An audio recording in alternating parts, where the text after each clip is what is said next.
Smart cities mission ITPO एवं exhibition India group को मैं इस बात के लिए बधाई देना चाहूँगा कि वे 27 से 29 मार्च के बीच प्रगति मैदान में 8वां स्मार्ट सिटीज़ तथा 30वां कन्वर्जेंस इंडिया एक्सपो का आयोजन कर रहे हैं। ये एक ऐसा मौका होता है जिसमें देश विदेश के बहुत सारे organisations, agencies, governments, urban local bodies या अदर इंस्टीट्यूशंस अपने एक्सपीरियंस को, चाहे वो स्मार्ट सिटी मिशन के माध्यम से या डिजिटल इंडिया के माध्यम से, किस प्रकार से लोगों की ज़िंदगी को आसान किया उन्होंने, किस प्रकार से लोगों के जीवन में ऐसी सुविधाएं प्रदान की जिसके द्वारा वे अपने क्षमता के मुताबिक आर्थिक उन्नयन में कार्य कर सके, इसका वो प्रदर्शन करते हैं। यहाँ नई किस्म की टेक्नोलॉजीज, नवाचार, इनोवेशंस, स्टार्टअप्स, बहुत सारे ऐसी चीज़ें देखने को मिलती हैं जिसका प्रयोग हमारे नगर कर सकते हैं। जो आने वाली जो नई विकास हो रहा है, शहरों का विकास हो रहा है, वहाँ पे उसका प्रयोग हो सकता है, क्योंकि ये ऐसी चीज़ें हैं जिसका ऑलरेडी कहीं न कहीं उसका उपयोग हो चुका होता है। यहाँ पे जो स्मार्ट सिटी मिशन है, जिसे 2015 के जून में माननीय प्रधानमंत्री जी ने शुभारंभ किया था देश के 100 शहरों के लिए। ये शहर हमारे लाइट हाउस सिटीज़ हैं, जहाँ पे स्मार्ट सिटीज़ के इंटरवेंशन के माध्यम से वहाँ पे कैसे नागरिकों का जीवन आसान बनाया जाए, उसके लिए जो तमाम सारे, एक तो इंफ्रास्ट्रक्चर को सुधार करने के बारे में, और इंफ्रास्ट्रक्चर के ऊपर डिजिटल लेयर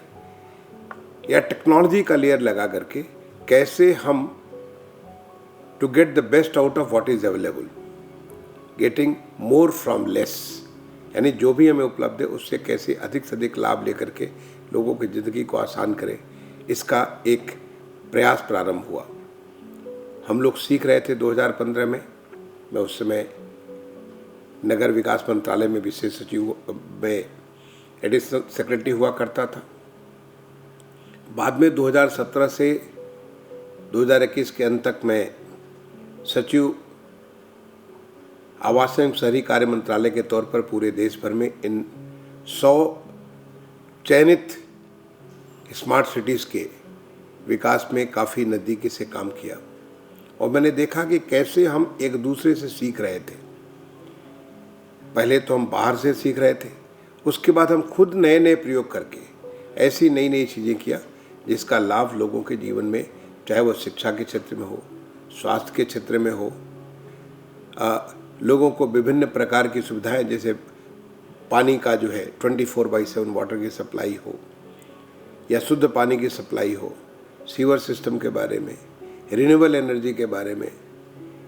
या इंटरटेनमेंट के बारे में। जो रोड है वो कैसे स्मार्ट रोड बन सकती है, स्मार्ट एनर्जी कैसे हो सकता है, स्मार्ट एजुकेशन कैसे हो सकता है, स्मार्ट हेल्थ। इसका एक बहुत बड़ा लाभ हमें तब दिखा जब कोविड-19 की वैश्विक महामारी को हम लोग झेल रहे थे।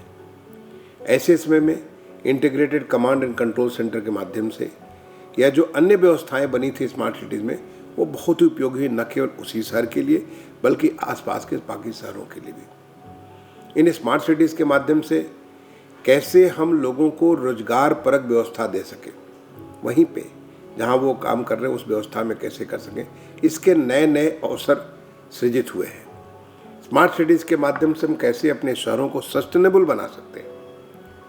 ताकि उनका क्षरण न हो। जो हम व्यवस्था बनाएं वो व्यवस्था कैसे अस्थायी तौर पे हो सकती है लोगों को लाभ देने के लिए, इसके बारे में बड़े अच्छे, चाहे वो स्मार्ट रोड के बारे में हो, या स्मार्ट वाटर के बारे में हो, स्मार्ट सीवर सिस्टम के बारे में हो, ये सब तमाम सारी चीज़ें, स्मार्ट मोबिलिटी के बारे में हो, बहुत सारे नए नए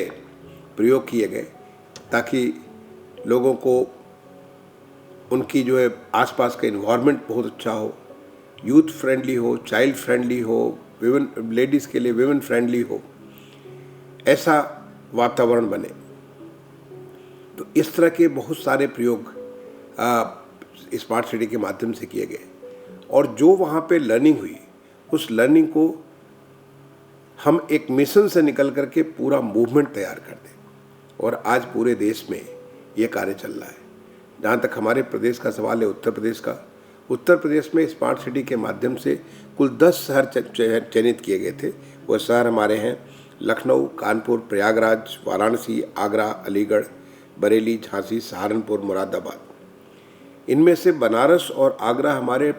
प्रथम 5 में, जो पहले 100 हैं उनमें से 5 में आते हैं परफॉर्मेंस में, और बाकी भी हमारे शहर काफ़ी ऊपर हैं देश में परफॉर्मेंस के दृष्टिकोण से। इसी के आधार पर प्रदेश में 7 और शहरों का चयन किया गया ताकि उन शहरों में, जिसमें है अयोध्या, फिरोजाबाद, गोरखपुर, गाजियाबाद, मथुरा, वृंदावन, मेरठ व शाहजहाँपुर, कि जो लर्निंग हमारी इन 10 शहरों से हो रही है उसी प्रकार का प्रयोग हम इन 7 शहरों में भी राज्य सरकार की मदद से कर सकें। अब ये जो हमारे 17 शहर हैं, इन सभी शहरों ने 6 और शहरों को अडॉप्ट किया है। कुल 102 शहर हैं जिसको हम यहाँ की जो लर्निंग है उन शहरों तक, जो हमारी नगर पालिकाएँ हैं